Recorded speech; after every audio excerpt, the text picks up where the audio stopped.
አብርሽን ከኤርፖርት መለሱት። ያ አብርሽን ፓስፖርት ኤፍሬምና ሩታ ደብቀው እንግዲህ መሄድ አልቻለም። ወደ ሌላ ክፍለ ሀገር እሄዳለሁ ያለው ውሸት ነበረ። ከሀገር ሊወጣ ነበረ። ኤርፖርት እንግዲህ በረራ አምልጦታል። በጣም በጣም ተናዶ ጭሶ ነበረ። ሁላቸውንም ከኔ ጋር ራቁ፣ ከእናንተ መሆን አልፈልግም ብሎ ትቷቸው ሄዷል። አሰላሙ አለይኩም ወራህመቱላሂ ወበረካቱ። ውድ ቤተሰብ እንዴት ናችሁ? ሰላም ናችሁ? አልሐምዱሊላህ እኔ ጋር ሁሉ ሰላም ነው። በያላችሁ በሰላማችሁ ብዝት ተረፈ ይበልልኝ። ውድ ቤተሰቦች እንግዲህ ዛሬ እንዳያችሁት አብርሽ ኤርፖርት ከደረሰ በኋላ ሁሉ ነገር ጨርሶ በረራውን በሚጠባበቅ ሰዓት እንግዲህ ፓስፖርቱ እንደ ደበቁበት ነው ያወቀው። በሚያሳዝን ሁኔታ በረራው አምልጦት ያው እንግዲህ ተመልሰዋል ማለት ነው። በጣም በጣም ነው የተናደደባቸው፣ ጭሶባቸው በቃ ሚያወራውን ቢደባደብ ያው እንግዲህ መደባደብ ቢችል ይደባደብ ነበር፣ ግን ወንድሙ ሆነበት። ሌላ ደግሞ ያው ሩታ ናት። ከነሱ ደግሞ መደባደብ አይችልም እንጂ ቢችል በቃ ተደባድቦ በወጣለት ደስ ይለው ነበር፣ ወይም ደግሞ ይረካ ነበር ማለት ነው። በጣም በጣም በጣም ነው የተናደደባቸው። እንግዲህ ዳኒም ነበረ ሄርሜላ፣ ሁላቸውም እንግዲህ የት ነው የምትሄደው? ለምንድን ነው የምትሄደው? እንዴት ሳትነግረን ትሄዳለህ? ለትንሽ ጊዜ ለትንሽ ቀናት ወደ ክፍለ ሀገር አልክ እንጂ ወደ ውጭ ሀገር አላልከም። እናም ያው እንግዲህ እነሱ ያሰቡት ጠቅልሎ ከሀገር ሊወጣ ነው፣ እንዲሁም ደግሞ ከኛ እየሸሸ ነው ብለው ስላሰቡ ነው። በነገራችን ላይ ስላሰቡ ሳይሆን እውነትም ከነሱ እየሸሸ ነው። ምክንያቱም ሰላም አልሰጡት፣ ረፍት አልሰጡት፣ በዚህም በዛም ሴት እኔ እኮ ምለው እነዚህ ሁለት ሴቶችን ጤነኛ ናቸው? የእውነት እኮ ነው የምላቸው። የእውነት እነዚህ ሁለት ሴቶች ጤነኛ ናቸው? የሆነ ሕክምናማ ያስፈልጋቸዋል። የሆነ ጎደላቸውማ ነገር አለ እንዴ! ኤርፖርት ድረስ ሁለቱ ተከትለውት ሄደው እሺ ማን ጋ ይሄድ? አንዷ ጋ ቢሄድ አንዷ ጦርነት የምትፈጥረው እዛ ኤርፖርት ላይ ድብድብ ነው የሚፈጥሩት። እዛ ላይ ሆነው ራሱ አንቺ እያሉ እጃቸውን አንዳቸው ላይ ይጠቃቀማሉ፣ ጣታቸው ማለት ነው። ግን እናንተ ሴቶች ምን ሆናችሁ ነው? ከሱ ውጭ ወንድ የለም ተብላችሁ ነው ወይ? ምንድነው ነገሩ? ምንድነው ችግራችሁ ምንድን ነው እንዴ? ሩታ ከዚህ በፊት እኔ ብቻዬን ልጄን ማሳደግ እችላለሁ፣ ራሴን መቻል የምችል ሴት ነኝ፣ ጀግና ሴት ነኝ ምናምን ወዘተ ቅብጥርስ ስትል ነበር። ያቺ ጀግና ሴት የት ሄዳ ነው አሁን እንደዚህ ለሁለት ልጁን አላስቀምጥ ያላችሁት እንዴ? ምን ያርጋችሁ ልጁ? እናንተ እኮ ናችሁ በሽታው። የልጁ በሽታው ሁለታችሁ ናችሁ። ልጁ እኮ ጤነኛ ነው። ቀድሞም አልፈዘዝም ምንም አሉ ነው። በቃ እናንተ ናችሁ ለዚህ ሁሉ ምክንያት ማለት ነው። እናንተ ከጎኑ ብትርቁ እሱ ጤነኛ ነው እንዴ? ምንድን ነው ነገሩ? እዛም ሄደው ኤርፖርትም ሄደው እንደገና ማስጨነቅ።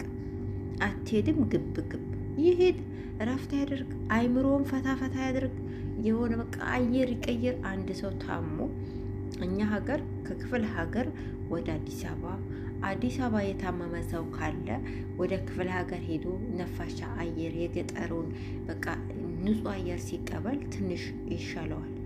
አንድ ሰው ከአንድ ሀገር ወደ ሌላ ሀገር ሲቀየር የታመመ ሰው አየሩ ሲቀየርለት በጣም ብዙ ነገር ይረዳዋል። ያኔ ፈውስ በአላህ እጅ ነው። ግን ደግሞ ካለህም በታች ያኔ እንትን አለው አየር ብዙ ለውጥ አለው ማለት ነው። እና እሱ ለትንሽ ጊዜ ሄዶ ለአንድ ሳምንት ወይም ለተወሰነ ቀናት ሄዶ ረፍት አድርጎ ጤናውን አስተካክሎ ሀሳቡን ሰብስቦ ቢመጣ እናንተ ሞታችሁ ትሰቀላላችሁ ወይስ ምንድን ነው ነገሩ? ወይስ እሱ ከሀገር ከወጣ የእናንተ ነፍስ ትወጣለች ተብላችኋል እንዴ? ልጁን እኮ አሰቃይታችሁ ልትገሉት ነው። የእውነት የዚህ ልጅ ጭንቀት፣ ብስጭት፣ ህመም ሁለቱ ሴቶች ናቸው። እነዚህ ሁለቱ ሴቶች ከሱ ጎን ካራቁ እሱ ጤናውን አያገኝም። በቃ የእውነቴ ነው ብላችሁ ዛሬ የተረዳሁት ይህንን ነው እንዴ። ኤርፖርት ድረስ አስባችሁት አንድ ሰው ከሀገር ሊወጣ በቃ ብዙ ነገር አስቦ ወስኖ ምናልባት በዛውም የስራ እድልም ሊሆን ይችላል ብሏል። ደግሞ ስራ ልሰራ ነበር አለ። ያው ታውቃላችሁ እሱ የሶሻል ሚዲያ ሰው ነው። ብዙ አይነት ቢዝነሶች እንዲሰራ ሊሆን ይችላል፣ የማስታወቂያ ስራ ብቻ የመሳሰሉ ነገራቶች እንዲሰራ ሊሆን ይችላል። ያን እየሄደ ያለው ማለት ነው። ያንን ምንድን ነው ለምንድን ነው የምትሄደው፣ ወዴት ነው የምትሄደው፣ ምንም ሳያውቁ አበላሹበት፣ በረራውን አሳለፉበት። እንግዲህ ዛሬ አሳለፉበት እንጂ ነገ ወይም ሌላ ጊዜ ማሳለፍ አይችሉም። እሱ ለመሄድ ከፈለገ ማንም አያግደውም። የድሮ አብርሽ አይደለም ማለቴ በባለፈው ሳምንታት የምናየው አብርሽ አይደለም። ያኔ እንግዲህ ቁጭ በል አብርሽ ይቀመጣል እዚህ ጋር ቁጭ በል እንዳትንቀሳቀስ ያለኛ ፍቃድ እያሉ እንደ በግ እየጎተቱት የነበረው አብርሽ አሁን ተሽሎታል፣ እሱ አይደለም። ስለዚህ ምንጊዜም በፈለገው ሰዓት ብድግ ብሎ የመውጣት መብትም አለው፣ አቅምም አለው፣ ገንዘብም ሁሉ ነገርም አለው ማለት ነው። እና አሁን እናንተ ስላስቆማችሁት ልታስቆሙት ወይም ልታስሩት አትችሉም። በመጀመሪያ ይህን ያህል ደግሞ እሱን ማበሳጨት ምን አስፈለገ? እሱ ያቀደው ብዙ አይነት ፕሮግራሞች ሊኖሩት ይችላሉ። ከዛ ሁሉ አስተጓጎላችሁት። ይሄ ደግሞ ኢፍሬም ተብዬው የሆነ በቃ እኔ ምሮ ጭንቅላት አለው እሱ ሰውዬ እንዴ! ምንድን ነው? ወይኔ እንዴት እንደሚያናድደኝ እኮ የእውነቴን ነው ምላችሁ። ይሄ እኮ የወንድሙ ጠላት ነው። ይሄ ወንድም ሳይሆን የወንድም ጠላት ነው። የእውነቴን ነው ምላችሁ። ሁልጊዜ የአብርሽን ድክመት፣ ሁልጊዜ የአብርሽን የሆነ ነገር እንዲሰናከልበት የኔ መሰናከል ምንድን እንቅፋት፣ የአብርሽ እንቅፋት በቃ እንትና ነው ኤፍሬም ነው። እውነቴን ነው ምላችሁ። ሁልጊዜ በቃ የሱን የሆነ ነገር ማበላሸት በቃ በሆነ ባልሆነ ምክንያት ማለት ነው ሰበብ እየፈጠረ የሆነ የሱን የሆነ ነገር ማበላሸት ነው ስራው። ምንድነው አንተ ጠላቱ ነው ወይስ ወንድሙ? በቃ ወዳጁ ነው ወይስ ጠላቱ? ይለይለት። በቃ ያኔ እውነቱን ተናገር፣ ይለይለት ማለት ነው። ይለይልን ለኛ ሲያስጣላ። አሁን ስንት አይነት ነገር አበላሽተህበት እንደሆነ ታውቃለህ። ብዙ አይነት ፕሮግራሞች ሊኖሩት ይችላሉ። የስራ ጉዳይ ሊሆን ይችላል። ምንም ሳያውቅ ይሄ ገገማ ግግም ያለ ሰው ፓስፖርቱን አንስቶ ደበቀበት። እውነት በጣም ነው የተናደደው አብርሽ። እናም ደግሞ ትክክል ነው። ምንም ያህል ቢናደድ አልነገርከንም፣ መብቱ ነው። አለመናገር መብቱ። ይሄው እንደዚህ ጤነኛ እንዳልሆናችሁ ስለሚያውቅ እኮ ነው፣ ስለሚያውቃቸው እኮ ነው ያልነገራቸው። አያችሁ፣ ግር ብለው እንደ በግ ማለት ነው፣ ግር ብለው ኤርፖርት ሄዱ። ይሄው አባላሹበት ነገሩ። ለዛ እኮ ነው ያልነገራችሁ። አያችሁ፣ ጤነኛ ስላልሆናችሁ ማለት ነው። እውነት በጣም ነው ያናደዱኝ። ሰውን አሁን ትናንትና እንደተሻለው በዚህ ደረጃ ለምታናደዱታላችሁ። ተመልሶ ቢያማውስ? እናንተ እኮ ህይወታችሁን ዘና ፈታ ብላችሁ እየኖራችሁ ነው። እና ልጁን ለምንድን ነው እንደዚህ ትንፋሽ የምታሳጡት? በተለይ ሁለቱ ሴቶች እንዴ!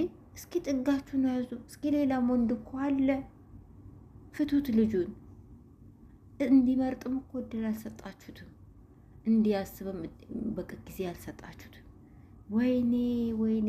በቃ እናንተማ የሆነ እንደው ምን ልበላችሁ፣ በቃ ይቅርብኝ፣ ባላወራ ይሻለኛል። እውነት በጣም ነው ያናደዱኝ ማለት ነው። ለማንኛውም አብርሽ ዛሬ ባይሳካ ነገ ሌላ ጊዜ ይሳካል። ህይወት ይቀጥላል። ምንም ማለት አይደለም። አንዳንዴ ያጋጥማል በሚለው እለፈው እና ሌላ ጊዜ ወደ ፈለክበት ሀገር መሄድ ትችላለህ ማለት ነው።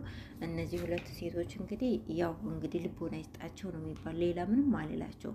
እውነት ዞሮ ዞሮ እኮ አንዷ ጋር መምጣቱ አይቀርም። ምን አለ ብትረጋጉ፣ ምን አለ ሰውየውን ሰላሙን ባታሳጡት። ለማንኛውም ይህን ያህል ካወራ ይበቃኛል። ቤተሰብ እስካሁን አብራችሁ ስለነበራችሁ ከልብ አመሰግናለሁ። እስኪ እንደኔ ያናደዳችሁ ሁለቱ ሴቶች አይደለም በአጠቃላይ እንደኔ የተናደዳችሁ እጅ አውጡ ማለት ነው። የእውነቴን ነው የምላችሁ። እኔ በጣም ነው ያናደዱኝ። ለማንኛውም ሰላማችሁ ብዝት ትበል። ሰላም ሁኑልኝ።